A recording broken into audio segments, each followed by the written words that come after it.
Boa tarde. Vamos começar a nossa quinta aula falando um pouquinho sobre ligações químicas. Mas para começarmos a falar sobre os tipos de ligações químicas, nós precisamos ver alguns conceitos importantes sobre orbital atômico. Então aqui eu tenho apresentado para vocês os dois tipos de orbitais atômicos mais comuns nas ligações químicas. Esse aqui é o orbital S, né? Representado pela sua forma esférica, lembrando que o orbital é a região no espaço com a maior probabilidade de encontrar o elétron. Já nos orbitais P, o que nós temos são esse tipo de estrutura, na forma de hélice, né? E ele pode existir de três maneiras possíveis, né? Nos eixos Z, Y e X. Bem, nós também temos os orbitais D, que estão também podem fazer ligações, e o F também, que nós não vamos apresentar aqui. Como nós vamos tratar simplesmente das ligações mais simples, né, nós estamos mostrando esses dois orbitais moleculares. Bem, os orbitais, né, na sua configuração eletrônica são apresentados aqui resumidamente na tabela. Então nós temos o orbital S, ele pode ter um número principal 1, 2 e 3. O seu número correspondente é o 0 e ele pode ter então uma configuração em termos de elétrons igual a 0 também. O orbital P, ele pode ter número quântico principal 2, 3 e 4 e o seu número é representado pelo número 1. E ele pode ter, como a gente viu, três tipos, né? Menos 1, 0 e mais 1, que está diretamente relacionado com os eixos que ele está presente. Nós temos o orbital D, que aí nesse caso ele já começa com 3, 4 e 5, o número principal, que é a camada eletrônica. E o número dele é representado pelo o valor 2. O orbital é F3 e aqui perceba que no caso do D nós temos 5 tipos de orbitais e no caso do F nós temos 7 tipos de orbitais. A configuração eletrônica em termos de níveis eletrônicos, né, é representada aqui. Então o 1s tem uma menor energia e o 6s nessa sequência tem a maior energia aqui. Bem, como que é a distribuição eletrônica? Então aqui, na verdade, o hidrogênio só tem um hidrogênio, né? Então aqui na verdade é 1, né? Tá escrito errado, desculpe aí, nossa falha. E a distribuição eletrônica dele é 1s1. No hélio é 1s2, então tem dois elétrons. Lembrando que eu não mostrei aqui, mas pela regra de Hund, né? Cada orbital e pela exclusão de Pauli, cada orbital tem na sua estrutura dois elétrons e eles podem estar simplesmente com spin trocado, né? Então aqui falta o número quântico de spin, né, do elétron, que pode ser mais ou menos meio. O hélio então tem dois, né, um spin horário e o outro anti-horário. O boro nós temos aí 5 elétrons na sua última camada e ele é representado 1s2, 2s2, 2p1. O flúor tem 7 elétrons na sua estrutura e na última camada ele tem 5 elétrons. Ele tem 9 elétrons com 7 elétrons na sua última camada, né? Representado aqui pelo 2s2 e 2p5. Bem, a estrutura eletrônica das configurações em termos de ligação química foi primeiramente visualizada quando os cientistas perceberam uma característica dos gases nobres, que em tese não gostava de se ligar ou não tinha a tendência de se ligar com outro elemento para ficar estável. Então a partir daí veio a ideia de que a configuração onde a camada de valência tinha 8 elétrons ou um dupleto, como por exemplo o hidrogênio, o hélio, na sua estrutura, dava a configuração estável ao átomo. Daí então veio a formulação da regra do octeto, que diz que os átomos, quando participam de uma reação química, ganham ou perdem elétrons ou compartilham elétrons com o intuito de obter a configuração dos gases nobres, ou seja, ficar com 8 elétrons na sua camada, no caso do neônio, argônio, criptônio, e um dupleto, quanto é a estrutura do hélio. Bem, baseado nessa observação, Lewis desenvolveu uma metodologia para tentar explicar como os átomos interagiam entre si. E aí, para isso, ele precisava então fazer a configuração eletrônica e observou que, no caso do átomo de sódio, né, como exemplo aqui, né, se a gente fizesse a distribuição eletrônica desse elemento, nós observaríamos que ele tem na sua última camada de valência um elétron. Então é muito mais fácil para o sódio perder um elétron e ficar com a sua camada completa do que ganhar mais 7 elétrons para ficar com 8 elétrons na última camada de valência. No outro extremo, quando a gente olhava os elementos do grupo 17 ou 16 da tabela periódica, nós observamos que na última camada nós temos, por exemplo, o átomo de flúor, ou do cloro, ou do bromo, 7 elétrons na camada de valência. Então, para eles é muito mais fácil ganhar um elétron do que perder 7 elétrons. Daí veio a tendência, então, da formação dessas ligações, né, entre átomos de metais e átomos de não metais. Aqui um exemplo, né, no caso, um sal iônico formado pelo lítio e o flúor, né? Fluoreto de lítio, né? A estrutura de Lewis para esse composto é representada aqui, onde o átomo de lítio doa um elétron para o flúor e ele recebe esse elétron, né, ficando com uma carga negativa, e por outro lado o lítio fica com uma carga positiva. E é assim que a gente representa a estrutura de Lewis para um composto iônico.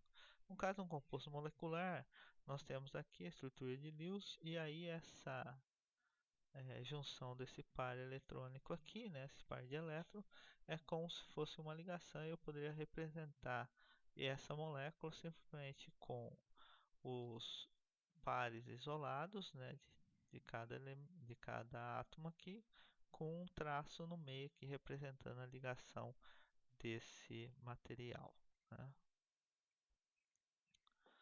Bem, então daí vem a definição da ligação iônica, né? A ligação iônica ocorre quando eu tenho um metal de baixa energia de ionização reagindo com um não metal de alta energia, de alta afinidade eletrônica. Então é um de baixa energia de ionização e um com uma alta afinidade eletrônica, né?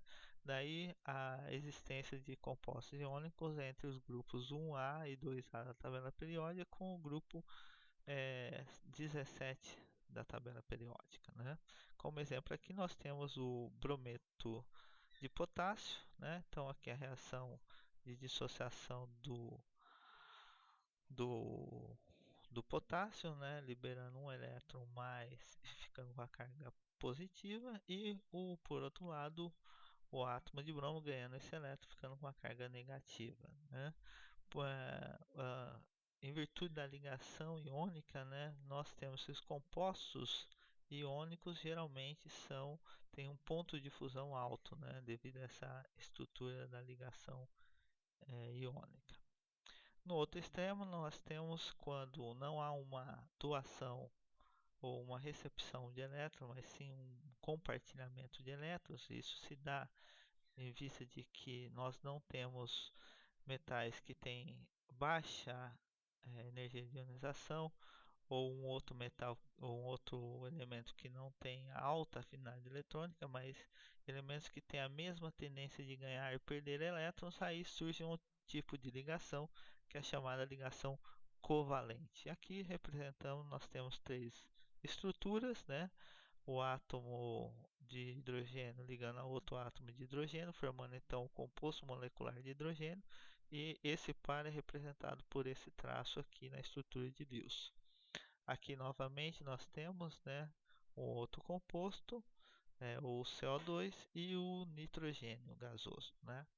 Em alguns casos, a estrutura de Lewis para algumas moléculas, né, deve ser representadas dois tipos de estruturas possíveis quando você não sabe a localização da dupla ligação em uma estrutura. E aí nós temos o híbrido de ressonância, né? Esse híbrido de ressonância ele representa as possíveis formas dessa estrutura, mas que na verdade o que nós temos são ligações médias entre os átomos de oxigênio presentes na molécula de ozônio.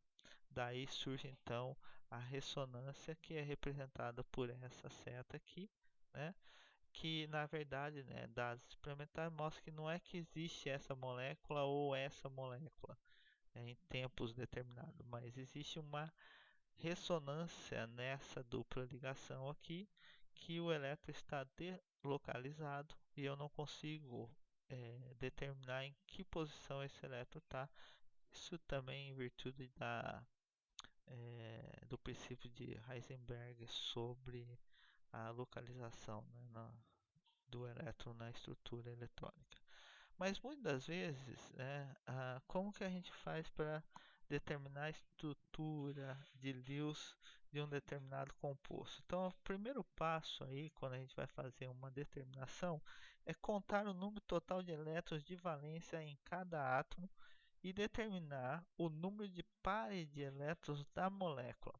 Conhecendo o número total de elétrons, nós podemos dividir por 2, né, e obter o número de pares de elétrons. Por exemplo, vamos imaginar a molécula de HCN, ou cianidro de hidrogênio, né? Nós temos lá 1 para o hidrogênio, 4 para o carbono e 5 elétrons para o nitrogênio na sua última camada. Somando eles, nós temos 10 elétrons de valência. Então, dividindo-se por 2, nós temos 5 pares de elétrons. O segundo passo é escrever o símbolo químico dos átomos para mostrar a sua posição na molécula. Podemos prever o arranjo mais provável dos átomos usando padrões comuns e regras dadas anteriormente. Por exemplo, o carbono tem mais baixa energia de ionização que o nitrogênio, então a molécula de HCN deve ser escrita com os pares de elétrons do lado direito.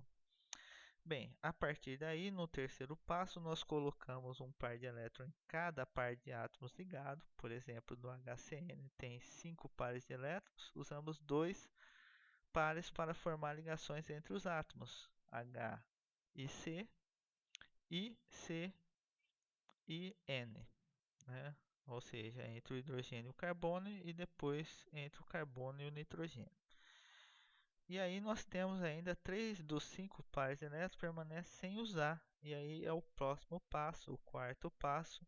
Nós temos que completar o octeto ou dupleto, no caso do hidrogênio, de cada átomo, colocando os pares de elétrons remanescentes em torno dos átomos. Se não há pares de elétrons suficientes, forme ligações múltiplas. No caso do HCN, podemos tentar colocar todos os 3 pares em torno do átomo de nitrogênio ou do carbono. E aí nós vamos ver que nesse rearranjo, né, não temos como completar o octeto nem no carbono nem no nitrogênio. Então o ideal é fazer o que? Ligações múltiplas, né? No caso aqui vai ser uma tripla ligação entre o carbono e o nitrogênio. Bem, aí é assim que a gente faz na prática, né?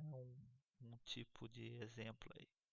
Bem, mas mesmo a estrutura de Lewis, ela não dá geometria molecular. Então, para tentar determinar como que é a geometria molecular, ou pelo menos prever a geometria da molécula, foi desenvolvido um método que utiliza a repulsão dos pares eletrônicos da camada de valência, né?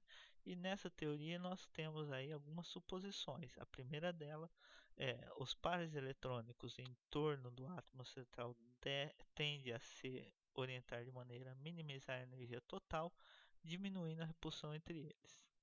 E a repulsão entre os pares eletrônicos compartilhados é mínima e a repulsão entre os pares eletrônicos isolados é máxima. As forças de repulsão decrescem com o aumento do ângulo entre os pares. Então nós temos aí para ângulos de 90 graus, um máximo de repulsão, e para ângulos de 180 graus, o mínimo de repulsão. E no caso aí em ligações intermediárias, né, ângulos de ligação intermediária, por exemplo, 120, nós temos média de ligação intermediária fraca. Bem, vamos tentar então ver como que seria em termos também de número estérico. Bem, se a gente tiver um número estérico 2, teoricamente o arranjo será linear com ângulos entre os pares de 180 graus. Se tiver 3, trigonal plano com 120 graus, 4, tetraédrico com um ângulo de ligação de 109,5 e 5, trigonal bipiramidal 90 graus e 120. E no caso octaedro com 6 estérico, né, número estérico número 6 e um ângulo entre os pares de 90 graus. A questão agora seria qual a posição que o par eletrônico isolado ocuparia no arranjo geométrico. Esse par eletrônico poderia ocupar uma posição axial ou equatorial, né? Essa é a ideia, né? Para tanto, é necessário avaliar os ângulos existentes entre os pares eletrônicos nos possíveis arranjos geométricos teoricamente possíveis da molécula. E aí vamos tentar fazer isso para a molécula de trifluoreto de cloro. Então, a primeira coisa que a gente vai fazer é montar a estrutura de Lewis para a molécula de trifluoreto de cloro. Após fazer isso, nós vamos determinar o número estérico do átomo central, orientar os pares eletrônicos nas posições apropriadas ao redor do átomo central e, a partir daí, colocar cada átomo ligado nos vértices da figura geométrica, avaliar o número de repulsões a 90 graus entre os pares eletrônicos isolados e entre os pares eletrônicos isolados e ligados. E nós temos o seguinte: na estrutura, a mais estável é a que apresentar o menor número de repulsões a 90 graus entre os pares eletrônicos isolados. Se caso ainda houver mais possibilidades, nós teremos que avaliar as repulsões entre os pares eletrônicos isolados e ligados. E nesse caso, a estrutura mais estável é aquela que apresentar o menor número de repulsões entre os pares eletrônicos isolados e ligados. Então, a partir daí, vamos tentar fazer lá a estrutura da molécula de trifluoreto de cloro, né? Bem, então nós montamos a estrutura aí, né? E colocamos o seguinte: os pares isolados, né, com um ângulo de ligação maior que 90 graus, né? E colocamos os átomos de flúor ligados à estrutura do cloro com ligações a 90 graus, né? Então é o par ligado e o par isolado. Nós observamos que, em termos de repulsão a 90 graus, do par isolado par isolado, que são esses aqui, nós temos maior que 90 graus. Então não tem nenhuma ligação a 90 graus, nenhuma repulsão a 90 graus nesse tipo de estrutura. Por outro lado, nós temos 4 ligações de par isolado, par ligado, com repulsão em ângulos de 90 graus, né? Para a estrutura B, colocando os pares também isolados a 180 graus, nós temos zero de repulsão de par isolado, par isolado. Contudo, nessa configuração nós teremos par isolado, par ligado, 6 repulsões em ângulos de 90 graus, que são esse e esse aqui, né? Então, nessa estrutura nós temos 6 e nessa aqui nós temos 4. Nessa outra aqui, quando a gente coloca os pares a 90 graus, né, nesse tipo de configuração, nós teremos uma repulsão a 90 graus de par isolado, par isolado. Então, essa já exclui totalmente, porque essa já tem um. Aqui eu não tenho nenhum e aqui eu tenho um. Então, essa não pode ser essa estrutura. Agora, como decidir entre essa e essa? Bem, a partir daquela definição. Quanto menor o número de par isolado, par ligado com repulsão 90 graus, essa é provavelmente a estrutura desejável ou a estrutura previsível para essa molécula aqui, né? Então nós podemos fazer um resumo sobre essa estrutura, né, a partir do número estérico e o número de pares isolados e obter a geometria molecular. Então nós temos lá, com dois número estérico igual a 2 e nenhum par isolado, a estrutura tem uma configuração geométrica molecular linear, com geometria molecular linear. Se nós tivermos estrutura com 4, ela pode ter três opções: 0, 1 e 2. E aí ela pode ser, caso 0, tetraédrica, no caso 1, pirâmide trigonal, no caso 2, angular, como por exemplo a molécula de água. No caso, se tivermos um número estérico igual a 5, nós teremos 4 possíveis é, estruturas. Aí vai depender dos pares isolados. Se tiver par isolado igual a 0, é bipirâmide trigonal. Se for igual a 1, é gangorra. Se for igual a 2, é na forma T. E se for igual a 3, é linear. E aí no caso de 6, nós temos três possibilidades: 0, octaédrica, 1, pirâmide trigonal e 2, tetragonal. Mas como então fazer um exercício para tentar definir a estrutura de uma molécula, né, a partir dos pares isolados, né? Como que a gente vai prever o arranjo eletrônico, a forma da molécula de trifluoreto de nitrogênio, né? Então, primeiro a gente vai desenhar a estrutura de Lewis e então decidir como os pares ligantes e os pares isolados estão arranjados ao redor do átomo central de nitrogênio, né? Se a gente fizer a estrutura de Lewis, nós teremos lá, né, 3 flúor ligado ao nitrogênio, nós teremos um par de elétrons não ligados na estrutura do nitrogênio, né? A partir daí, a solução, né, é observar o átomo central de nitrogênio que tem 4 pares eletrônicos, né? De acordo com o modelo da repulsão dos pares eletrônicos, essas 4 regiões ricas em elétrons adotam um arranjo tetraédrico. Com um dos pares é um par isolado, espera-se que a molécula seja uma pirâmide trigonal, né? E medidas espectroscópicas confirmam essa previsão mesmo, né? Então é um exemplo aí simples para a gente mostrar como que podemos prever a forma de uma molécula com a ajuda dos pares isolados. Muito obrigado e bom estudo.